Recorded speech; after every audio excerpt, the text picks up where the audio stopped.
लाना तेरे मुंह पे कमीने इंसान, लानती बगैरत। अहान जो ना समझी से उसकी बात को बड़े गौर से सुन रहा था, एकदम हैरत से चिल्लाया और अफनान के कंधे पर मुक्का मारा। आह! अफनान एकदम चिल्लाया, अपने कमीने, आहिस्ता चला। क्यों आधी रात को मोहल्ले वालों को इकट्ठा करके इज्जत करवानी है? अहान जल्दी से उसके अध खुले मुंह पर हाथ रखता हुआ, आंखें दिखाता हुआ कहने लगा।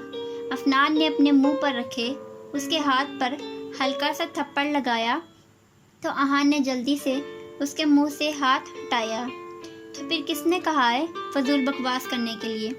अफनान ने गहरा सांस भरते हुए कहा। बकवास? मैंने कब की बकवास? इंसान, ये तेरा काम है और तुझी पर सूट करता है, समझा? अहान तंजिया अंदाज में बोला और एक बार फिर चेहरा ऊपर करता चांद को देखने लगा। अफनान, जो अपने बारे में बकवासी इंसान का लक़ब सुनकर उसे कुछ कहने वाला था, एक बार फिर उसे महयत से चांद को देखता पाकर सर झटक कर रह गया। कोई शक नहीं कि इस चांद की दीवानी ने, जिसका नाम तूने मुझे बार बार पूछने पर भी नहीं बता रहा, उसने तुझे भी दीवाना ही कर दिया है इस चांद का।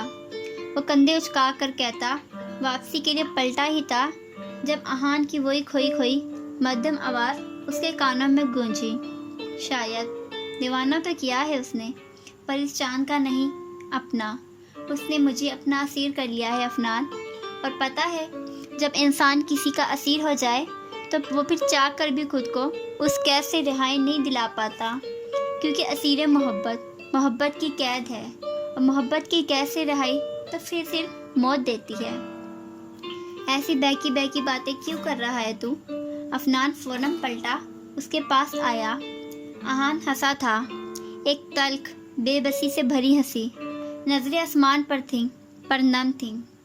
मैं खुद बहक गया हूँ, मैं हार गया हूँ उसकी मोहब्बत के आगे। उसने मुझे हरा दिया। उसकी बातें मेरे दिमाग में नक्श हो गई हैं। उसकी वो सिसकियाँ मेरे दिल पर तीर की तरह चुभती हैं। उसने अहान मीर को बेबस कर दिया है।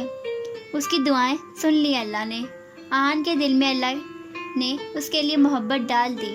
अल्लाह ने बना दी मेरे दिल में उसकी जगह। पर देखना, फिर भी इतना बेबस हूँ कि ना उसको बता सकता हूँ और ना ही उसको पा सकता हूँ। ये कैसी मोहब्बत है जो मेरे दिल में अपने पंजे तो गाड़ चुकी है, पर वो मेरे नसीब में नहीं। ऐसा क्यों होता है यार?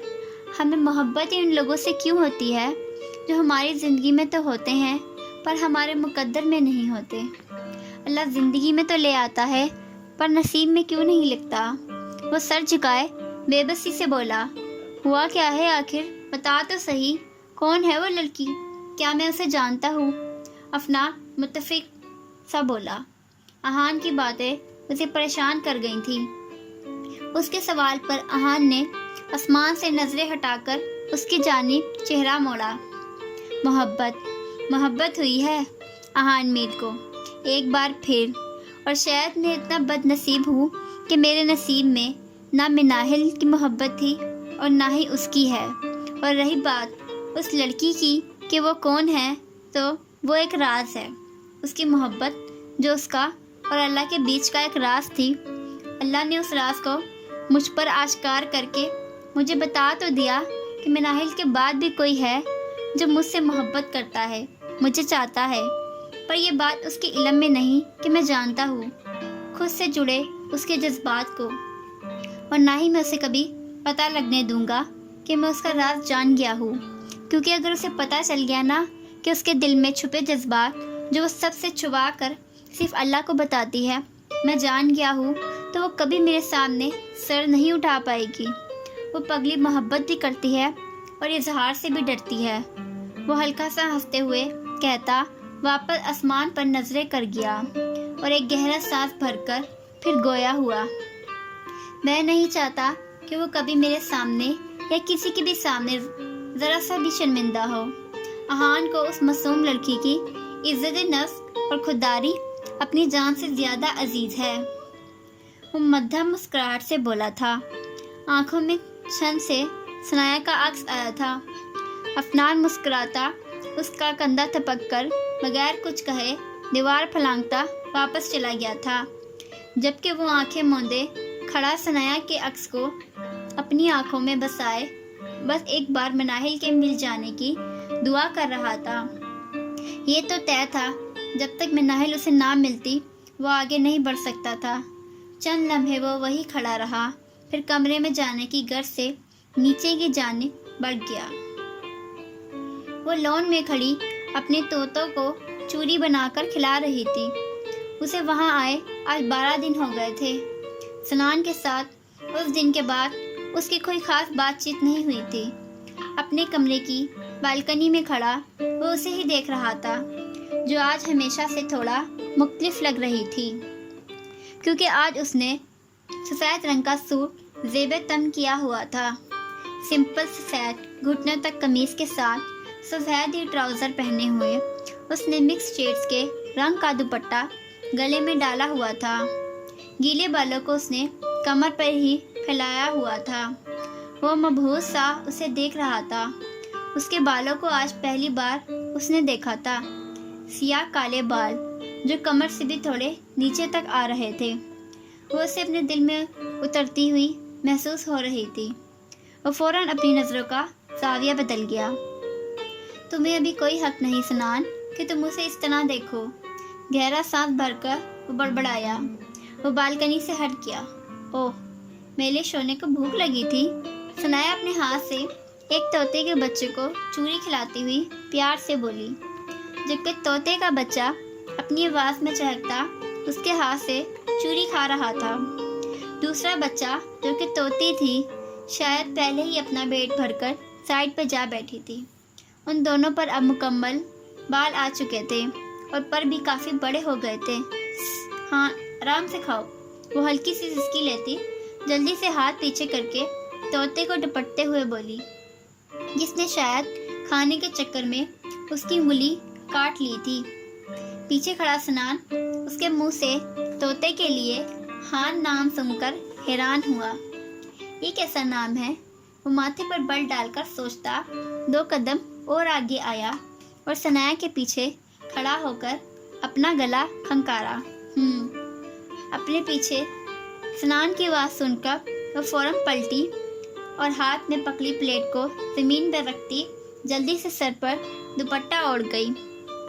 اس سارے عمل میں وہ گھبرائی سی سنان کو ہی دیکھتی رہی، جس کی نظریں جھکی ہوئی تھی۔ اس نے ایک بار بھی ثنایا کو نہیں دیکھا تھا۔ وہ دونوں لان کی دیوار کے پاس لگے نیم کے درخت کے نیچے کھڑے تھے، جس کی چھاؤں میں ثنایا نے طوطوں کا پنجرا لٹکایا ہوا تھا۔ آپ کو کچھ چاہیے تھا؟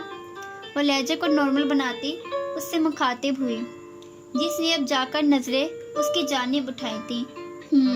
وہ اس کی آنکھوں میں جھانکتا ہوا بولا، جہاں اس دن کے بعد سے لے کر آج بھی اسے اپنے لیے عجیب سی ناگواریت دکھائی دے رہی تھی، جو کہ نفرت ہی تھی، پر وہ اسے نفرت کا نام نہیں دینا چاہتا تھا۔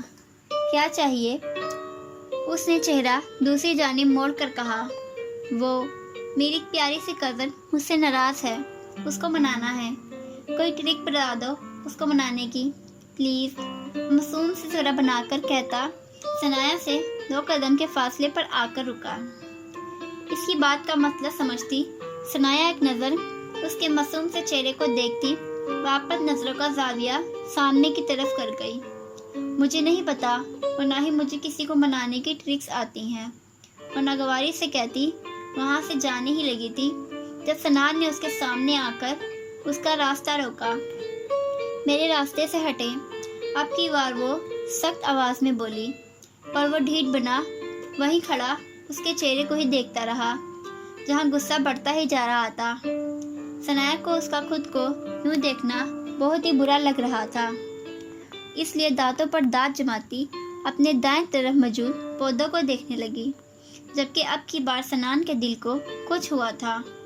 اس نے سختی سے آنکھوں کو میچ کر اپنے اندر اٹھتی تکلیف کو دبایا، جو ثنایا کی بے رکھی سے اس کے دل پر چھریوں سے وار کر رہی تھی۔ ایک گہرا سانس ہوا کے سپرد کرتے ہوئے اس نے اپنی آنکھیں کھولیں۔